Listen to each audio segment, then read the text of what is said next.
کو خود سرکار خواب میں آ کے تصحیح کروائیں۔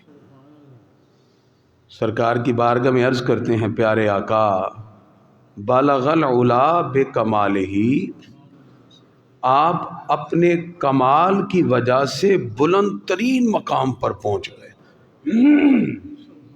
بالغ العلا بکمالہ، اپنے کمال کی وجہ سے بلند رفت دجا بجمالہ، آپ نے اپنے حسن و جمال سے تاریکیوں کو روشن کر دیا۔ ایسا کلام حضور صلی اللہ علیہ وسلم کے حسن جمال سے تاریکیاں ختم ہوئی۔ حسنت جمیع خصالہ، ان کی ساری خوبیاں بڑی اچھی ہیں۔ یہ لکھ کے آگے کوئی سمجھ نہیں آ رہا، پھر اس پہ غور کرتے ہیں، نہیں آیا۔ آخر کار سو گئے، سرکار خواب میں آئے، کہا سعدی بتا میری شان میں کیا لکھا ہے۔ قربان جائیے شیخ سعدی، اللہ کرے یہ لذت ایمان کی ہمیں بھی مٹھاس نصیب ہو، کبھی سرکار ہم پہ بھی ایسا کرم فرمائے۔ اس لیے ہم نے جو درود پاک کا سلسلہ شروع کروایا ہے نا، سرکار کی بارگاہ کے قرب کا بہترین ذریعہ سرکار کی بارگاہ میں درود و سلام پیش کرنا ہے۔ محبوب خدا خوش ہوتے ہیں۔ جس وقت شیخ سعدی نے عرض کیا پیارے آقا لکھا تو ہے لیکن مکمل نہیں ہے، فرما سناؤ تو صحیح۔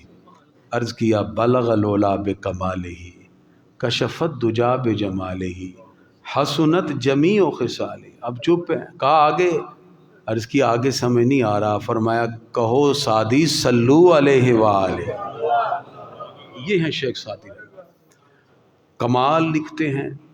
40 سال تک سفر میں رہے، جو دنیا کے معاملات کو دیکھا، اللہ کی رحمتوں کو محسوس کیا، اس کو گلستان سعدی اور بوستان سعدی میں بند کر دیا۔ ان کی کتاب گلستان سے آج ہم سیکھیں گے کہ اللہ کی بارگاہ کا قرب کیسے ملتا ہے، اور ہم یہ بھی سمجھنے کی کوشش کریں گے کہ شیخ سعدی ہمیں کس طرح تصوف کے اندر اللہ رب العزت کی ذات کو محسوس کرنے اور اس کی عظمتوں کو اپنے دل میں جگہ دینے کے لیے کیا طریقہ بتاتے ہیں۔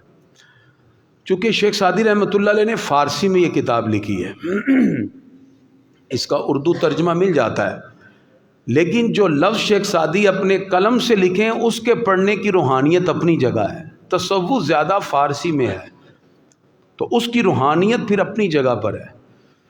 شیخ سعدی رحمۃ اللہ علیہ فرماتے ہیں منت مر خدائے را عز و جل کہ تعتش موجب قربتست۔ فرماتے ہیں خاص احسان اس پروردگار کے لیے ہے کہ جس کی نزدیکی اور قربت کا سبب اس کی اطاعت اور اس کی فرما برداری ہے۔ یعنی آپ نے پہلے جملے میں ہی سارے سمندر کو بند کر دیا۔ منت مر خدائے را عز و جل کہ تعتش موجب قربتست، فرمایا جو چاہتا ہے کہ اللہ کے قریب ہو جائے وہ اللہ کی اطاعت شروع کر دے، پروردگار کے حکم کو مانے۔ اطیعوا اللہ، جو اللہ تعالیٰ نے فرمایا میری اطاعت کرو، تو فرمایا اللہ کی اطاعت آپ کو اللہ کی بارگاہ کا قرب دے دیتی ہے۔ تو ایک چیز تو آج ہمیں شیخ سعدی رحمۃ اللہ علیہ سے سمجھ ہی آئی کہ ہمیں اللہ کی اطاعت کی طرف بڑھنا چاہیے، اس کے احکام کو دل و جان سے ماننا چاہیے۔ آگے فرماتے ہیں وَبَشُکْرِ اندرش مزید نعمت، فرمایا ہے بندے اس رب کا تو جتنا شکر کرے گا وہ نعمتوں میں اور اضافہ فرما دے گا، اور اضافہ فرما دے گا۔ اور اللہ تعالیٰ نے قرآن میں واضح کیا ہے وَلَئِن شَكَرْتُمْ لَأَزِيدَنَّكُمْ، فرمایا تم میرا شکر کرو میں نعمتوں میں اور اضافہ فرما دوں، اور بڑھ جائے گا۔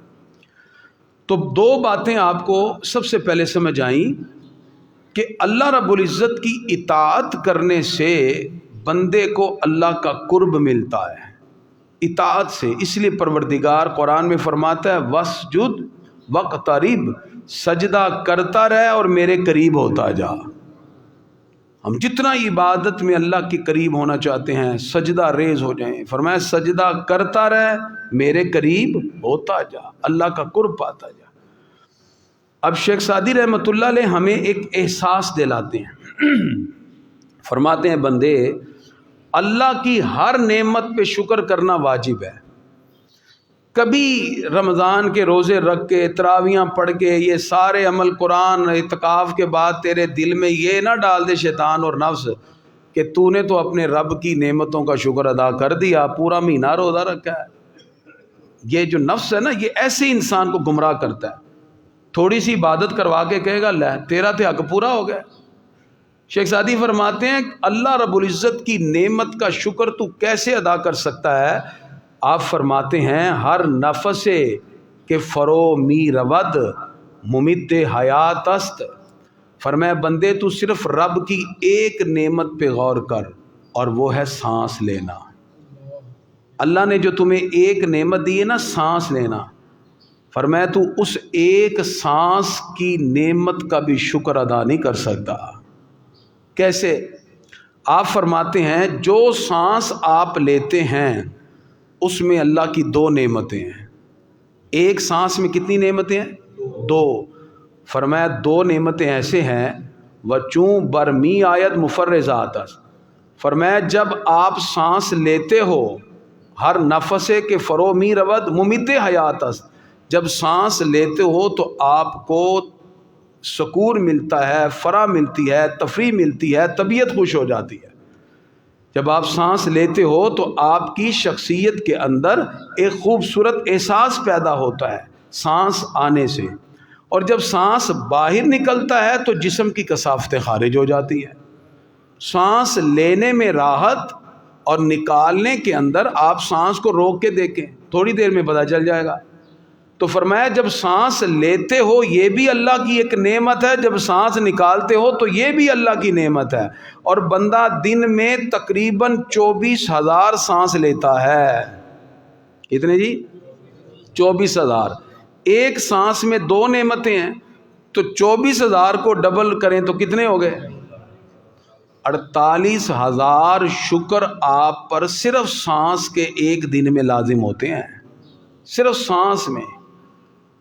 تو فرمایا پس در ہر نفس دو نعمت موجود ہے، ہر سانس میں اللہ کی دو نعمتیں ہیں، وبر ہر نعمت شکر واجب، اور اللہ کی ہر نعمت پر شکر واجب ہے۔ اے بندے تو سانس جیسی نعمت کا شکر ادا نہیں کر سکتا تو باقی شکر کہاں ادا کرے گا؟ صرف ایک سانس جیسی نعمت کا تو شکر ادا نہیں کر سکا۔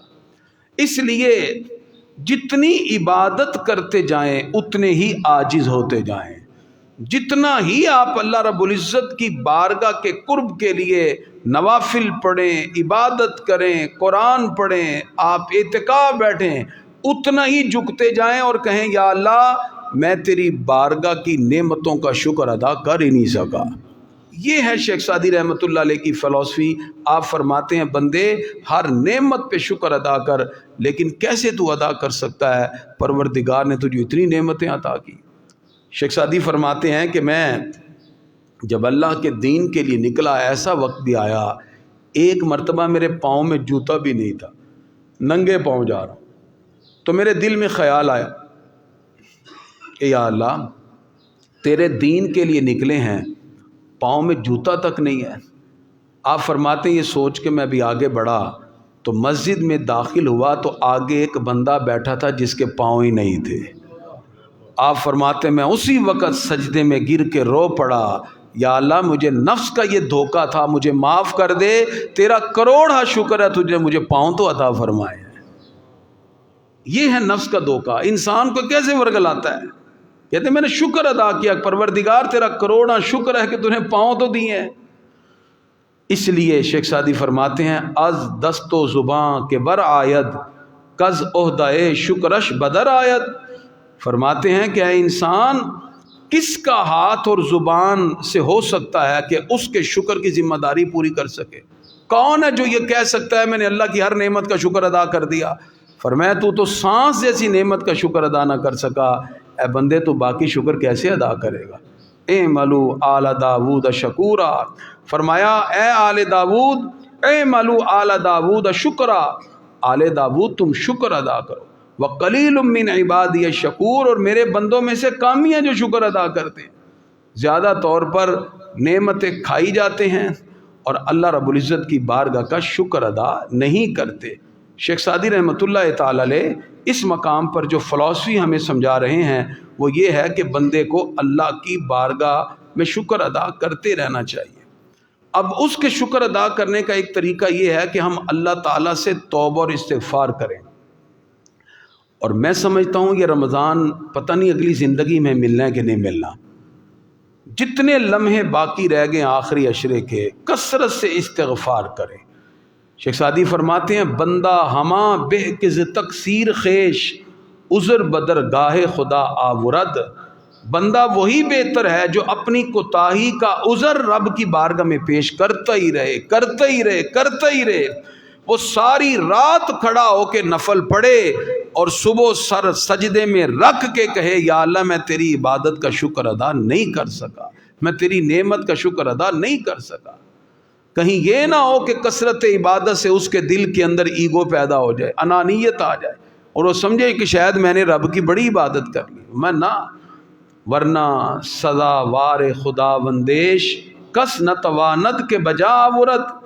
فرمایا اس کے جو خدائی ہے اس کے لائق کوئی بھی اس کو بجا نہیں لا سکتا۔ اور پھر یہاں یہ ذہن میں رکھیں، اگر اللہ تعالیٰ آپ کو اپنے گھر میں بیٹھ کر درس قرآن و حدیث کی توفیق دیتا ہے تو اس کا کروڑ شکر ادا کیا کریں، نہیں تو کتنے ہی ہیں جو آئے ہوئے ہوتے ہیں اللہ اٹھا کے کہتا ہے چل۔ یہ اس کی توفیق ہوتی ہے کہ اللہ اپنے گھروں میں بٹھا کر لوگوں کو اپنا پیارا کلام سنا دیتا ہے۔ اس لیے ہمیشہ اللہ سے توفیق مانگا کریں۔ میں نے پہلے بھی ہمیشہ اللہ سے یا اللہ تو توفیق دے کہ ہم کوئی تیرے دین کی بات سیکھ سکیں، سمجھ سکیں اور ہم اپنے باطنی اور ظاہری معاملات کی اصلاح کر سکیں۔ اللہ توفیق دیتا ہے تو یہ ساری چیزیں ہیں، وگرنہ انسان خود اپنے آپ پر کا ایک سوال ہی نہیں پیدا ہوتا۔ اور پھر شیخ سعدی فرماتے ہیں اللہ تعالیٰ تو اتنا کریم ہے، اے بندے تو ہی رب سے پیچھے ہٹ گیا، وگرنہ اس کا کرم تو آج بھی ہر طرف ہے، ہر طرف ہے۔ فرمایا اس کا کرم یہ ہے باران رحمت بے حسابش ہمارا رسیدہ، و خان نعمت بے درے غش ہما جا کشیدہ۔ فرمایا رب قدوس نے ہر طرف اپنی رحمت کی بارش کی ہوئی ہے، اس نے اپنی نعمت کے دسترخوان ہر طرف لگائے ہوئے ہیں، پردہ ناموس بندگاں بگناہ فاحش نہ در رد۔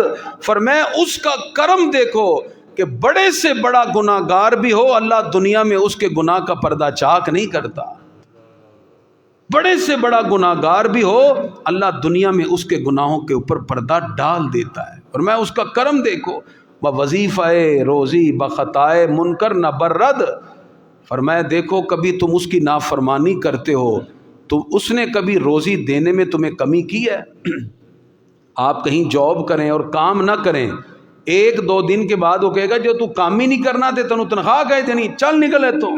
شیخ سعدی فرماتے ہیں دنیا میں کوئی کام نہ کرے وہ اس کو نکال دیتا ہے، تو رب کی نافرمانی کرے رب پھر بھی تجھے نواز دیتا ہے، وہ پھر دے ہی جا رہا ہے، کوئی بات نہیں، مفت میں سانس مفت میں نعمتیں کھلائی جا رہا ہے پلائی جا رہا ہے۔ فرمایا وہ رب ہے، وہ تمہاری نافرمانی پر بھی تمہیں دیتا ہے۔ فرمایا وہ ایسا کریم ہے، کریم کہ از خزانہ غیب گبر ترسا وظیفہ خورداری، دوستاں را کجا کنی محروم تو کے بعد دشمناں نظرداری۔ فرمایا وہ رب ایسا ہے جو مجوسیوں کو عیسائیوں کو ستارہ پرست کو بھی دے رہا ہے، اے مسلمان تو اس کا بندہ ہے، وہ تجھے اپنے خزانے سے کیسے محروم کر سکتا ہے؟ وہ تو غیروں کو بھی کبھی دینے سے نہیں ہٹا، اللہ تعالیٰ مجوسیوں کو بھی دے رہا ہے، سب کو دے رہا ہے۔ پروردگار نے نعمتوں کو اس انداز میں عطا فرمایا کہ آج دنیا میں کوئی اس کی نعمت سے محروم نہیں ہے۔ اور پھر شیخ سعدی فرماتے ہیں مسلمان ذرا اپنے دل پہ ہاتھ رکھ کے سوچ، یہ آپ نے بھی غور کرنا ہے۔ شیخ سعدی فرماتے ہیں یہ جو ابھی سحری میں تو نے روٹی کھائی ہے، افطاری میں جو تو نے کھایا روٹی کھائی ہے، یہ نعمتیں جو تیرے سامنے پھل فروٹ کھجور رکھی ہیں، کبھی سوچا تو نے کھانے سے پہلے یہ آئی کیسے؟ سوچا کبھی؟ فرمایا ابرو بادو مہو خورشید و فلک در کارند، کسان دانہ ڈالتا ہے گندم کا، بادل پروردگار بیچ کے بارش برساتا ہے، اس کی کونپلیں پھوٹتی ہیں، ہواؤں سے وہ تناور پودا بنتا ہے، اس میں پھر گندم کے دانے پیدا ہوتے ہیں، اسی طرح جو فروٹ والے درخت ہیں اس میں فروٹ پیدا ہوتے ہیں، سورج اللہ تعالیٰ اس کی کرنوں کو بھیج کے اس کو پک کے تیار کر دیتا ہے، چاند کی چاندنی سے اس میں مٹھاس پیدا ہو جاتی ہے۔ اب شیخ سعدی فرماتے ہیں ابرو بادو مہو خورشید و فلک در کارند، ابر کہتے ہیں بادل کو، باد کہتے ہیں ہوا کو، ماہ کہتے ہیں سورج کو، خورشید کہتے ہیں چاند کو، فلک کہتے ہیں آسمان کو۔ فرمایا یہ چاند، یہ ہوا، یہ خورشید، یہ سب کچھ سارے تیری خدمت میں لگے ہیں، تا تو نانے بکفاری و بغفلت نہ خوری، تب جا کے تیرے ہاتھ میں روٹی کا لقمہ آتا ہے، اس کو غفلت سے نہ کھا، تب جا کے تیرے ہاتھ میں کھجور آتی ہے، یہ نعمتیں آتی ہیں، اس لیے کہ اللہ نے سارا جہان ہی تیری خدمت میں لگایا ہوا ہے، ہوا بھی تیری خدمت میں، پانی تیری خدمت میں، بادل بھی، سارے۔ ادھر تھوڑی سی گرمی ہوتی ہے، اللہ بادل بھیج کے کہتا ہوں میرے بندوں نے روزہ رکھا ہوا ہے، اللہ پھر ٹھنڈی ہوا چلا دیتا ہے۔ اس کی کون کون سی نعمتیں؟ شیخ سعدی فرماتے ہیں ابرو بادو مہو خورشید و فلک دار کارند، ہوا، پانی، کھانا پینا، کھجور، سارا یہ سب اللہ نے تیرے لیے۔ شیخ سعدی کہتے ہیں اب تو ذرا دل پہ ہاتھ رکھ کے مجھے جواب دے، ہما از بہر تو سرگشتہ و فرما بردار، جس رب نے پوری کائنات کو تیری خدمت پہ لگا دیا، سارے تیری خدمت پہ لگے ہیں، شرط انصاف نہ باشد کہ تو فرما نہ بری، تو پھر کیا یہ انصاف ہوگا کہ تو اپنے پروردگار کا فرما بردار ہی نہ رہے؟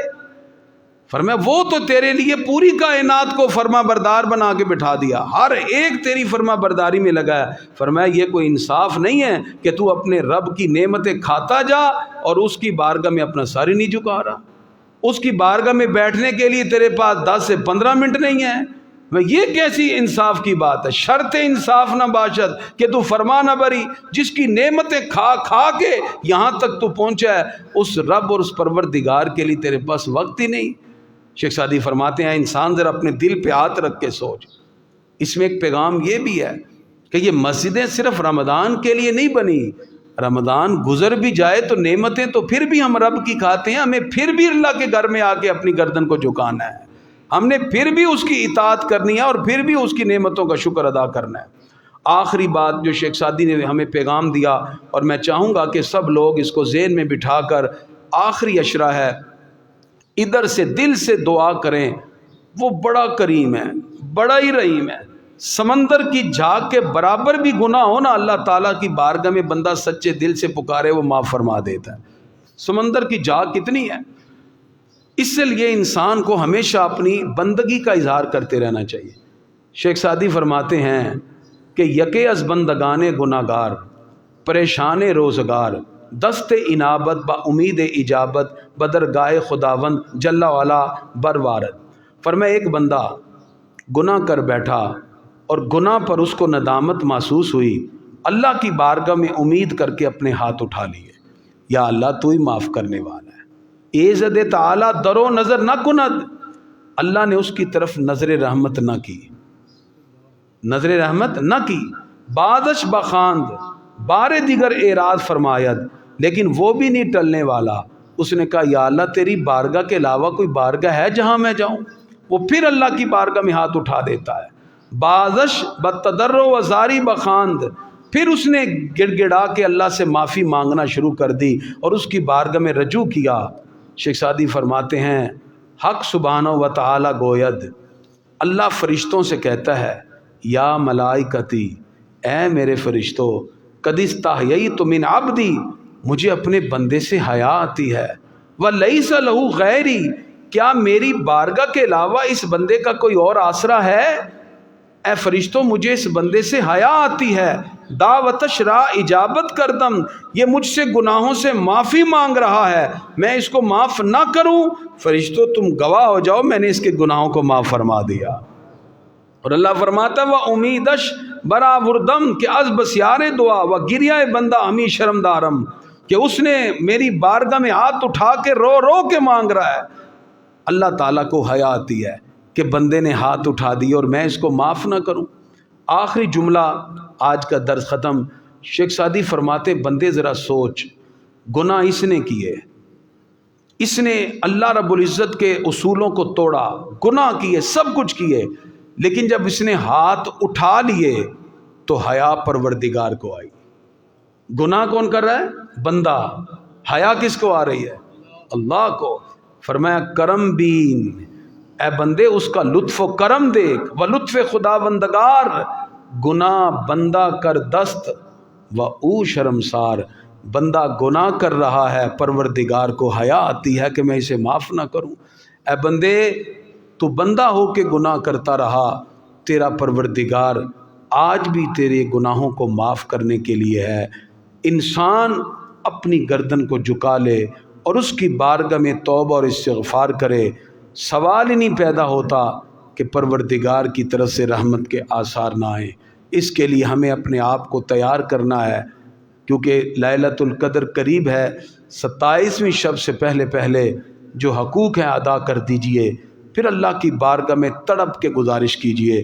اس لیے انشاءاللہ اس مرتبہ جو 27ویں شب کی محفل ہوگی نا، جو ہم رات کی کرتے ہیں، آپ کہیں گے کریمی صاحب زندگی چ اینا لطف کدی آیا ہی نہیں، جب 1.25 لاکھ درود پاک کا گلدستہ سرکار کی خدمت ہم ایسے پیش کریں گے۔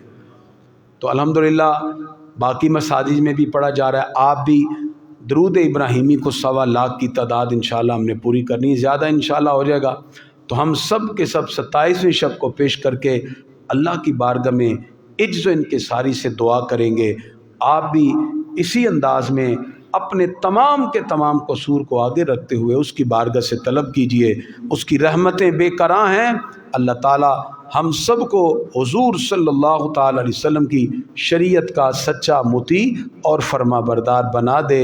اور اس کے ساتھ ساتھ نماز کے حوالے سے میں نے کہا تھا، آپ اس کا ترجمہ ساتھ ساتھ یاد کریں تو آپ کو اس کی روحانی کیفیت کا ادراک ہوگا۔ اس ترجمے کو میں ایک مرتبہ دہرا دیتا ہوں، آپ بھی ساتھ پڑھ لیجئے، الفاظ کی درستگی ہوگی۔ پڑھیے، بسم اللہ الرحمن الرحیم، اللہ کے نام سے شروع جو بڑا مہربان نہایت رحم والا ہے۔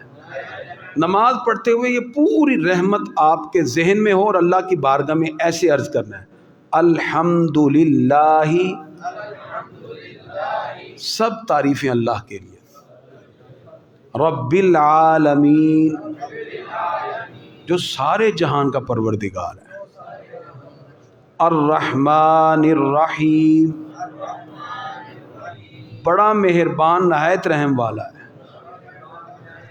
مالک یوم الدین، قیامت کے دن کا مالک، ایاک نعبد،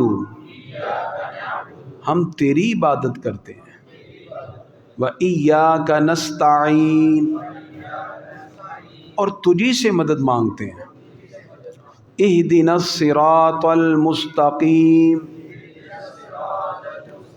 ہم کو سیدھے راستے چلا، صراط الذین انعمت علیہم، ان کا راستہ جن پر تو نے انعام کیا، غیر المغضوب علیہم، نہ ان کا راستہ جس پہ تیرا غضب ہوا، ولا الضالین، اور نہ گمراہوں کا راستہ، آمین۔ یا اللہ اسے قبول فرمائے۔ ایسے ترجمے کے ساتھ یاد کریں، نمازیں ہم نے دی ہیں تو یہ ساتھ ساتھ تلفظ ٹھیک کیجئے، جن کو کلمے نہیں آتے وہ بھی انشاءاللہ ہم دہراتے جائیں گے۔ پھر نماز میں لطف کا اندازہ لگائیے، آپ اللہ سے باتیں کرتے ہیں تو آپ کی نماز کی روحانیت کا اضافہ ہو جاتا ہے۔ یا نبی سلام علیکم۔